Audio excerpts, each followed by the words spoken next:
Welcome to the Author Spotlight podcast by Morpheus Publishing, an exciting new podcast hosted by Justine Martin, CEO and founder of Morpheus Publishing. Justine is an accomplished author, publisher, writing coach, and illustrator.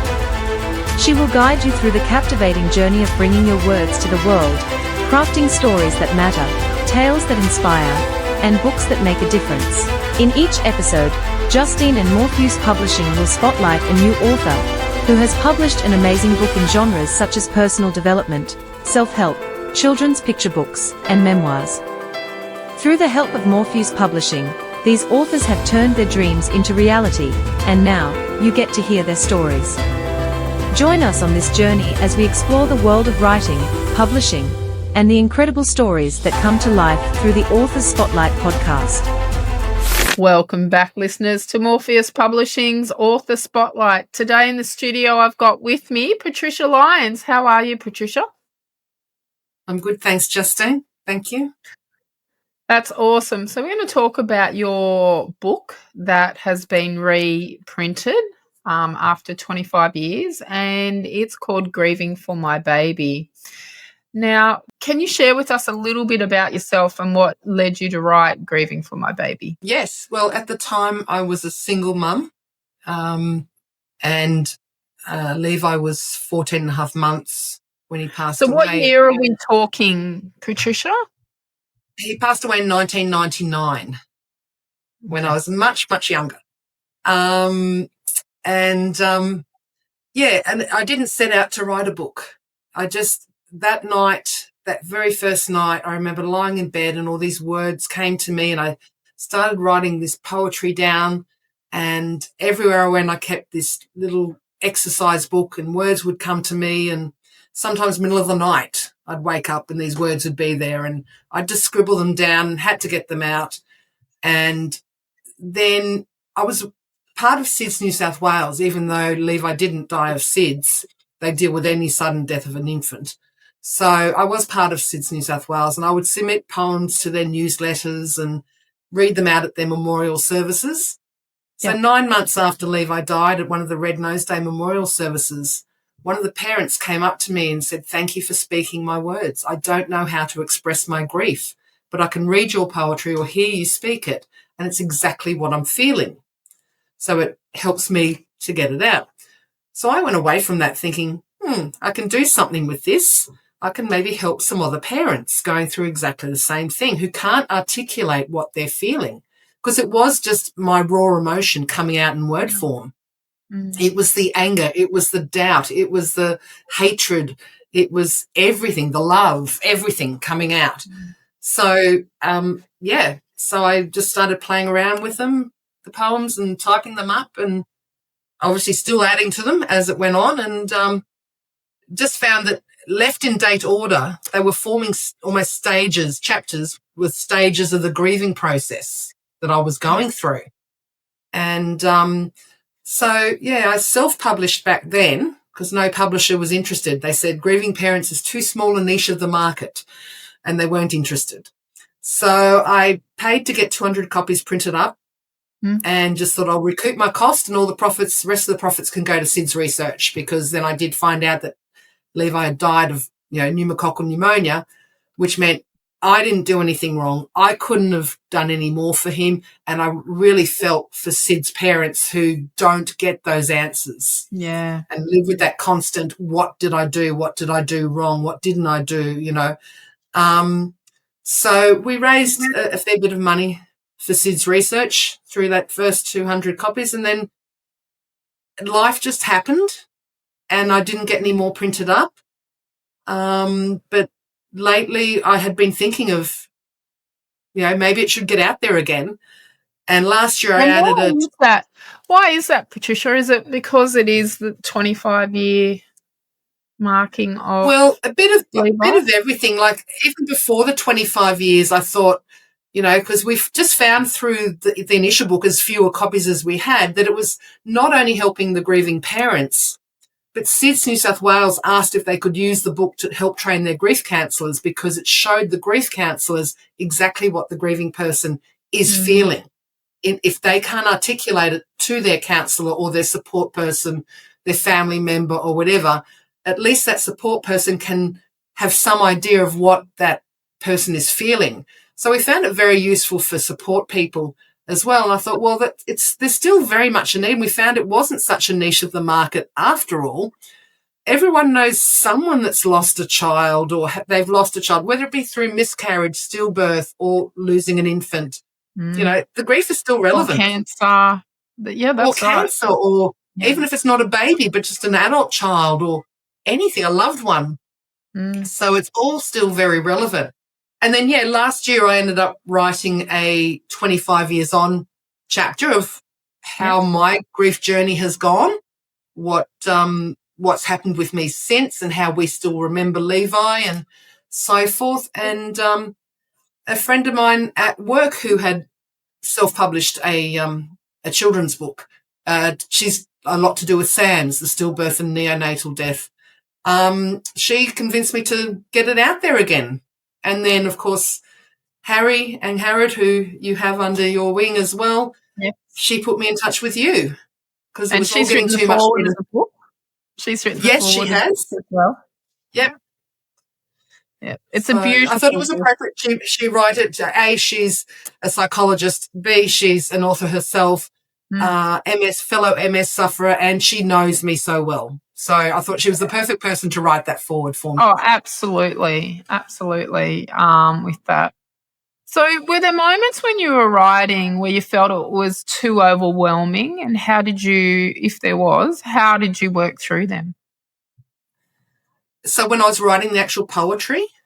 Or the 25 years on. No, it was really, I think the word's cathartic. I'm not sure if I'm using that correctly, but very healing for me, writing the poetry, because it did just get that, the emotion and the feeling out in word form. And I would highly recommend, even if you don't write poetry, if someone is struggling with their grief, write the words on paper, even if it's not poetry, just writing words on paper, I hate this, I hate, because some of my poems are like how I hated everyone around me for just carrying on with life.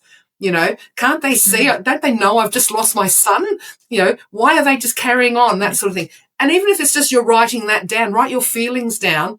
It is so healing just to get it out and not let it be inside and manifest sort of thing. Yeah, definitely. I talk about when people write their memoirs, very similar. Once you write it down, you don't have to carry it in your head anymore, and it is cathartic. Definitely in doing that as well. Well, thank you for sharing that. So what role did your family, friends, or the community play in your healing journey? My family, it was very difficult, and my dad, since reading the new version of Grieving for My Baby, rang me up crying, saying, "I'm so sorry, I should have been there more for you. I didn't support you enough." I said, "I'm like, Dad, you were grieving too. This was your first grandchild. You weren't in the position to support me, and I don't hold anything against you." And besides, I had a church family. I had just become a Christian 2.5 months before Levi died, and I had a really good and supportive church family around me. The lady that was sort of my mentor Christian-wise, she had lost her son when he was 19 in a car accident. So not only was she able to help me through on the spiritual side, she was also able to help me through from experience as well. She had that life experience of dealing with the loss of a child, albeit he was an adult child, but still a child. You don't expect, like when my mum passed away, my grandfather, so my mum was 49 when she passed, but my grandfather, the first thing that came out of his mouth was, "You're not supposed to bury your children first. They're meant to bury you." Yeah. And he never recovered from that. Shame. Yeah. So, and that's it. That phrase has always stayed with me. Yeah, my dad's turning 90 this year. I'm 55 and I'm still his baby. Yeah, that's right. That's never gonna finish. No. Have you ever thought about writing your own book? Join the Morpheus Publishing Writing Group program and turn your dream into reality. Contact Morpheus Publishing today and start your journey to becoming a published author.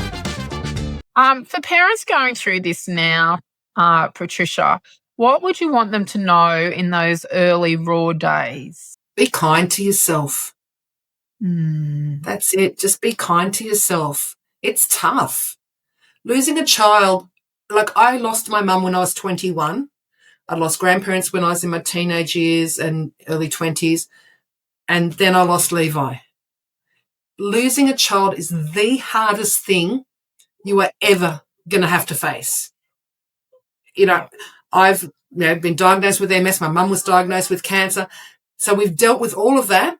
And I can honestly tell you, with everything I've been through, losing a child is the hardest thing anyone is ever going to have to face. I almost became 10 foot tall and bulletproof once I lost Levi, because I thought nothing anyone can do to me is ever going to hurt quite as much. Did you put yourself in vulnerable positions because of that? Probably, but yeah. Look, I don't know whether I'd say that I put myself in a vulnerable position, but I really felt like you can do anything to me. You can hurt me however you like. I don't care anymore, because nothing can hurt me quite as much as that did. Like I know that Levi's death was not just an emotional hurt. It was I physically ached. And I don't know if that's because we were connected at one stage, but I ached in my torso in the months after his death. They do say that when you lose someone that you are in love with, or you've given birth to, and that a part of your heart actually does die. There is a small part in there that actually dies. They've proved it. So I have no doubt that you were feeling it right through your torso. Yeah. And I just think for anyone who's going through it, just be kind to yourself. You're going to have good days. You're going to have bad days. People are going to say stupid things to you. You just have to let it go. Try not to get upset at the stupid things people say to you, because people don't know what to say. No, and not take it personally. Not take it personally. No, they're just clutching at straws of what to say. Like, you'll get people coming up if you've lost a child. I had people coming up to me saying, there'll be other children. Like, at that stage, I love my 2 children dearly, but at that stage, I didn't want other children. I just wanted Levi back, So, and another child isn't going to replace the one that you've had. Yeah, the one that you've lost. No, and that's sort of where I was lucky. Being a single mum, I couldn't just say, hey, let's have another baby and try and replace that one. I had to just be me and deal with my grief and wait and see if children were in my future, Yeah. And they were, because you've got 2 more. That's right. So how do you honour Levi's memory today? Well, obviously photos all around the house. We celebrate his birthday each year. We commemorate his passing each year. We don't sing happy birthday because that used to make him cry. We don't know why, but he didn't like that song. He didn't like that. But yeah, we honour him with that. And I think, the book is his legacy, and that honours him, that I've done something with our story, that's helping other people. And I think everyone strives to leave a legacy on this earth when they go, and he's managed to do that through me. But I mean, it's his story as well. Yeah. Are you loving the podcast so far? Imagine the possibilities if you had Justine Martin guiding you through your writing journey. Whether you're crafting your next big book or perfecting a personal project, Justine's expertise can elevate your work. Don't miss out on the chance to work with a seasoned pro, ready to take your writing to the next level. Message us today and let's make your writing dreams come true. So what do you hope someone grieving a baby will take away from your book? I think they will take away that they're not alone, that what they're feeling is completely normal, and I'm sure whatever sort of day they're having, they will find a poem in this book to suit. Whether it be a good day, a bad day, an angry day, I don't know what's going on day, there's always going to be a poem in this book to suit whatever they're feeling. And so, just to know that they're not alone, what they're feeling is normal, and just that there is hope, that they will get through this. What would you say to friends or family who want to support someone experiencing this kind of loss but don't know how? What would you say for them to do? Number one, read the book so they can understand what their loved one or friend or client, whatever, is feeling. And then just be there. They don't have that. You automatically, as humans, we try and fix the problem. You can't fix it. Let's face it. You can't fix it.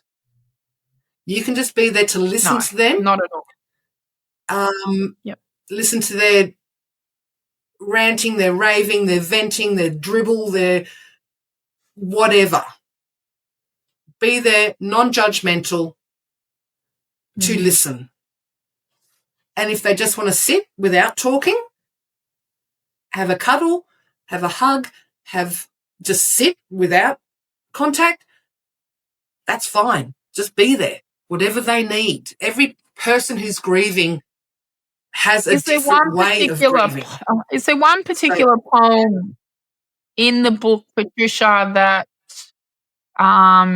is your favourite? Is there one poem in the book that resonates more than the others with you?